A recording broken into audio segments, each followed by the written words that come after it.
Hello friends, good evening. कैसे हो? Hope करता हूँ आप सभी लोग अच्छे ही होंगे। सो फ्रेंड्स, आज की इस क्लास में हम लोग सॉल्व करेंगे कला वर्ग का प्रैक्टिस सेट। पूरे 25 प्रश्नों का हम लोग इस वीडियो में सॉल्व करेंगे। फ्रेंड्स, अगर आप लोग पिछली क्लासेस को नहीं देखें तो आप लोग प्ले लिस्ट में जाके देख सकते हैं। यूपी बीएड एंट्रेंस एग्जाम 2023 के नाम से एक अलग से प्ले लिस्ट आपको दिख जाएगी। उसमें आपको जो है सारी की सारी क्लासेस मिल जाएंगी। यहाँ पे डेली क्लासेस का जो है टाइमिंग आप सभी लोग देख सकते हैं।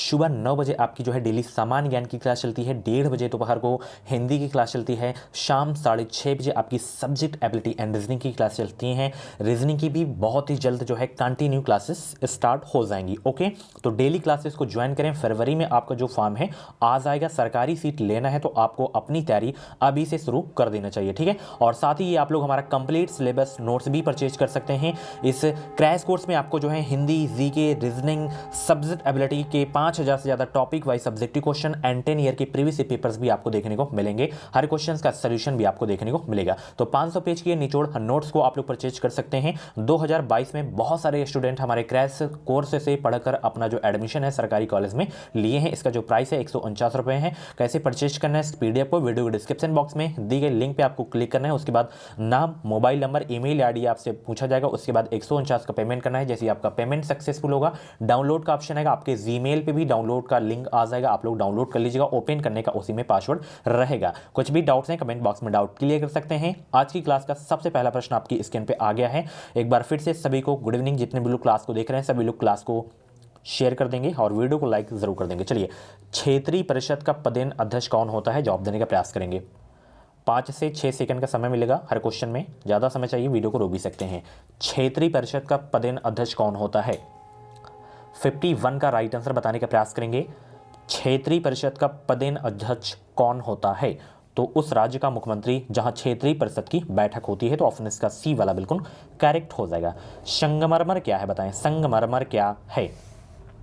संगमरमर क्या है? औषधि चट्टान, कायांतरित चट्टान, आग्नेय चट्टान, तल छठी चट्टान।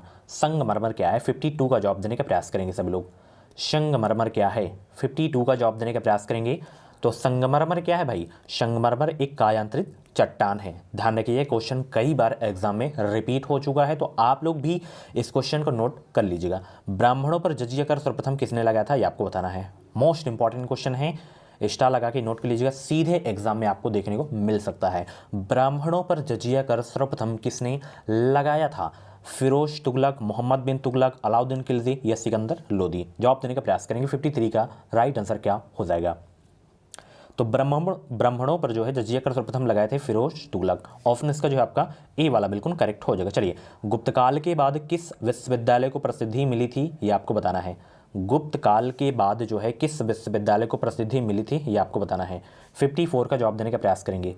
गुप्त काल के बाद किस विश्वविद्यालय को प्रसिद्धि मिली थी? नालंदा विश्वविद्यालय को, ठीक है। ऑप्शन इसका जो है आपका सी वाला बिल्कुल करेक्ट हो जाएगा। चलिए, अगला प्रश्न देखिए।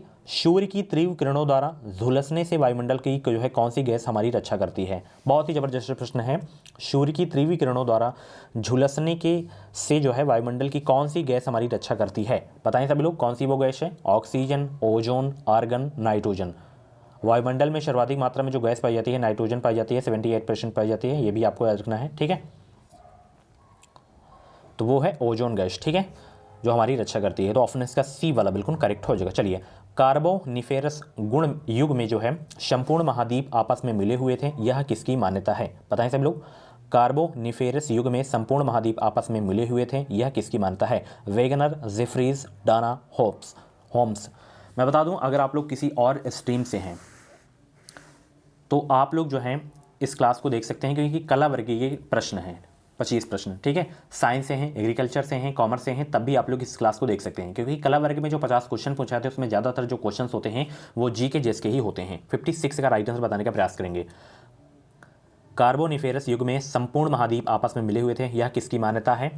तो यह मान्यता वेगनर की है। ध्यान रखिएगा। ऑप्शन इसका जो है आपका ए वाला बिल्कुल करेक्ट हो जाएगा, ठीक है। चलिए, प्राचीन भारत का वह प्रसिद्ध शासक जिसने अपने जीवन के अंतिम दिनों में जैन धर्म को अपनाया था? बताएं सब लोग।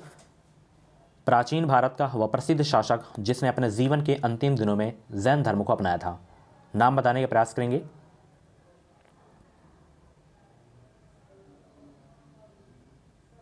तो वो थे चंद्रगुप्त मौर्य। ठीक है, ध्यान रखिएगा। ऑप्शन इसका जो है आपका ए वाला बिल्कुल करेक्ट हो जाएगा। चलिए, महात्मा बुद्ध के पंचशील सिद्धांत का उल्लेख किस उपनिषद में मिलता है, बताने का प्रयास करेंगे। महात्मा बुद्ध के पंचशील सिद्धांत का उल्लेख किस उपनिषद में मिलता है। 58 का राइट आंसर देंगे सभी लोग। महात्मा बुद्ध के पंचशील सिद्धांत का उल्लेख किस उपनिषद में मिलता है, तो यह मिलता है छांदोग्योपनिषद में। ठीक है, ऑप्शन इसका जो है आपका ए वाला बिल्कुल करेक्ट हो जाएगा। चलिए आगे चलते हैं। उष्ण मरुस्थलीय प्रदेश के संबंध में निम्न में से कौन सा कथन असत्य है। उष्ण मरुस्थलीय प्रदेश के संबंध में निम्न में से कौन सा कथन असत्य है। यह मुख्यतः महाद्वीपों के पश्चिमी सीमांतों पर स्थित है, बिल्कुल सही है। विश्व में सबसे अधिक तापमान इसी प्रदेश में मिलता है, बिल्कुल सही है। विश्व के सभी प्राकृतिक प्रदेशों में यह सर्वाधिक वार्षिक तापांतर पाया जाता है, ये गलत है आपका। ठीक है, ये कथन जो है आपका असत्य है उष्ण मरुस्थलीय प्रदेश के संबंध में। ठीक है, इस प्रदेश में स्थायी मानव बचाव केवल मरुद्यानों में ही देखने को मिलते हैं, तो ये आपका कथन सही है। ये आपका जो कथन है उष्ण मरुस्थलीय प्रदेश के संबंध में गलत है। 59 का सी वाला आपका बिल्कुल करेक्ट हो जाएगा। चलिए, कौन सी एक विशेषता स्थानांतरित कृषि से संबंधित नहीं है, बताएं सब लोग। कौन सी एक विशेषता स्थानांतरित कृषि से संबंधित नहीं है।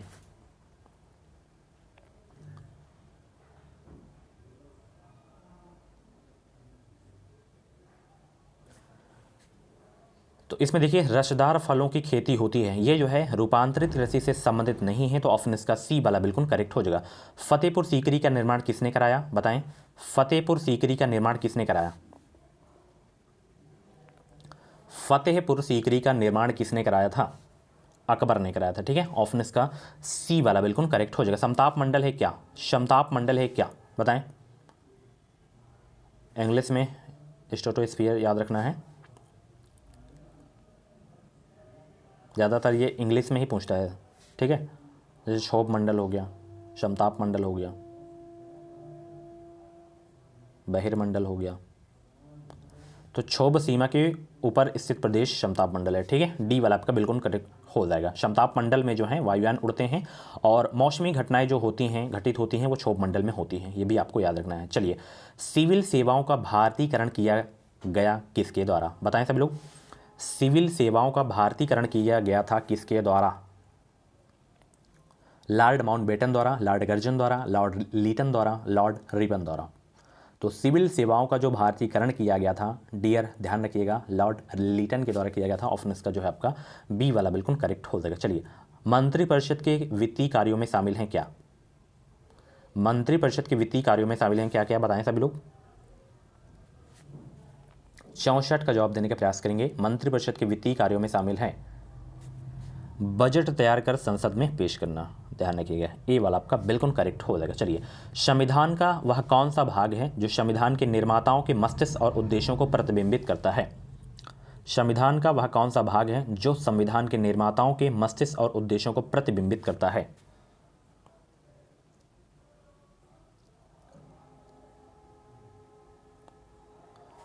तो वो है राज्य के नीति निर्देशक तत्व, ध्यान रखिए, सी वाला आपका बिल्कुल करेक्ट हो जाएगा। चलिए, वीडियो को लाइक कर दो, चलिए लाइक करो, शेयर कर भी कर दो ताकि और सारे लोग ज्वाइन हो सकें। चलिए, निम्नलिखित में से जो है कौन सा भारतीय रिजर्व बैंक की आर्थिक नीति का उद्देश्य नहीं है, बताएं इसमें। निम्नलिखित में से कौन सा भारतीय रिजर्व बैंक की आर्थिक नीति का उद्देश्य नहीं है। आर्थिक विकास को बढ़ावा देना, अनुकूल दिशा में प्रत्यक्ष ऋण देना, स्फीति दबाव का नियंत्रण करना, सामाजिक न्याय को सुनिश्चित करना।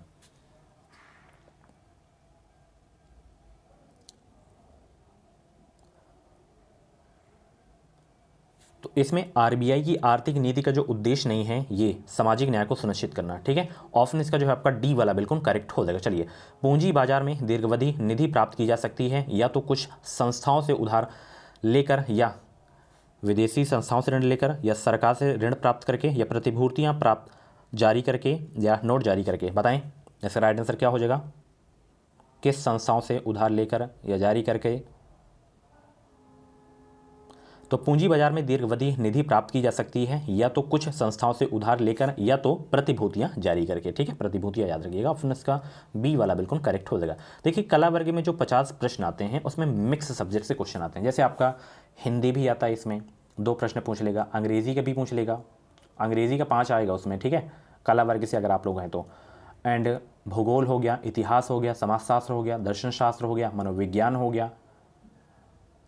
तो ऐसे ही कई सब्जेक्ट से जो हैं आते हैं क्वेश्चन, इसमें 50 क्वेश्चन बनते हैं।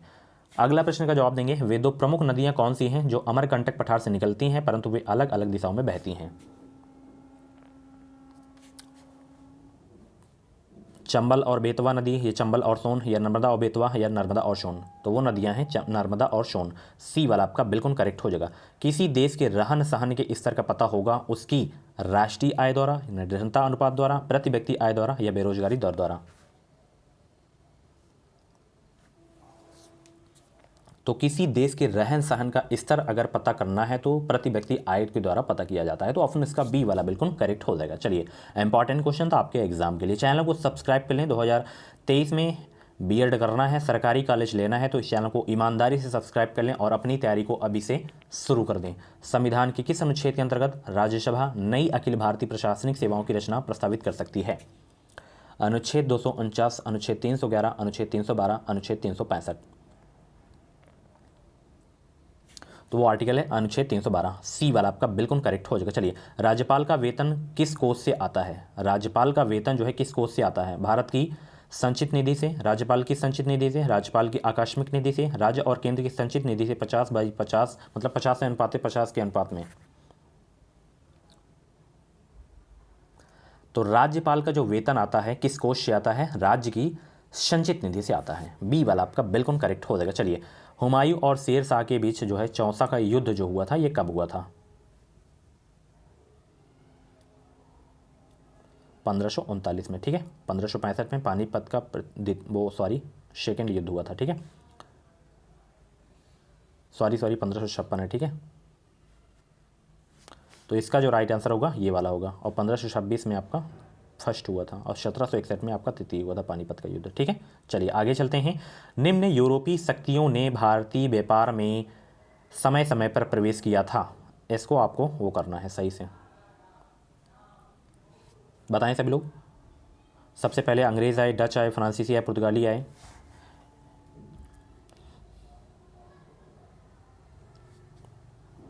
सबसे पहले पुर्तगाली आए थे, उसके बाद डच लोग आए थे, उसके बाद अंग्रेज आए, उसके बाद फ्रांसीसी। तो बी वाला आपका बिल्कुल करेक्ट हो जाएगा। इनको आप लोग याद रखिएगा। ठीक है, चलिए आगे चलते हैं। यहाँ पे देख सकते हैं, आधुनिक शिक्षा प्रणाली की नींव किससे पड़ी, ये आपको बताना है। भारत में जो है आधुनिक शिक्षा प्रणाली की नींव किससे पड़ी? तो ये 1835 के मैकाले के विवरण पत्र से पड़ी है। ठीक है, ध्यान रखिएगा। बी वाला आपका बिल्कुल करेक्ट हो जाएगा। अगला प्रश्न, भारतीय अर्थव्यवस्था का कौन सा क्षेत्र सकल राष्ट्रीय उत्पादन में अधिक योगदान करता है? मोस्ट इंपॉर्टेंट क्वेश्चन है। प्राथमिक क्षेत्र है, या द्वितीय क्षेत्र है, या तृतीय क्षेत्र, या सार्वजनिक क्षेत्र? तो भारतीय अर्थव्यवस्था का कौन सा क्षेत्र है जो सकल राष्ट्रीय उत्पादन में अधिक योगदान करता है? तो वो है तृतीय क्षेत्र। ऑप्शन इसका बी वाला बिल्कुल करेक्ट हो जाएगा। सो फ्रेंड्स, ये थे आपके कला वर्ग के टॉप 25 क्वेश्चंस। इन 25 में से आपके जितने भी क्वेश्चंस करेक्ट हुए हों कमेंट बॉक्स में अपना नाम स्कोर जरूर देगा। और ऐसी डेली क्लासेस देखने के लिए चैनल को सब्सक्राइब कर लें, बेल आइकन को ऑल पे प्रेस कर लें ताकि कोई भी बीएड एंट्रेंस एग्जाम की अपडेट आए वो अपडेट आपको सबसे पहले हमारे चैनल के माध्यम से मिल सके। इस क्रैश कोर्स को भी आप लोग परचेज कर लें सरकारी सीट लेना है तो, क्योंकि प्राइवेट कॉलेज की जो फीस होती है बहुत ही ज़्यादा होती है। 51,000 फर्स्ट ईयर की होती है, 30,000 सेकेंड ईयर की होती है। सरकारी कॉलेज भाई मिलता है तो 2 से 2,500 मात्र फीस होती है। इतने कम पैसों में आपका बीएड हो जाएगा। और कम पैसों में बीएड करना है, सरकारी कॉलेज से बीएड करना है तो आपको अपनी तैयारी मजबूत करना होगा और अभी से तैयारी शुरू करना होगा। ठीक है, तो ये क्रैश कोर्स को परचेज कर लें। वीडियो को डिस्क्रिप्शन बॉक्स में लिंक मिल जाएगी। और ये क्लासेस का टाइमिंग है, डेली आप लोग क्लासेस को भी ज्वाइन करें। ठीक है, जितना मैटर मैं आपको दे रहा हूँ उतना कंप्लीट करें।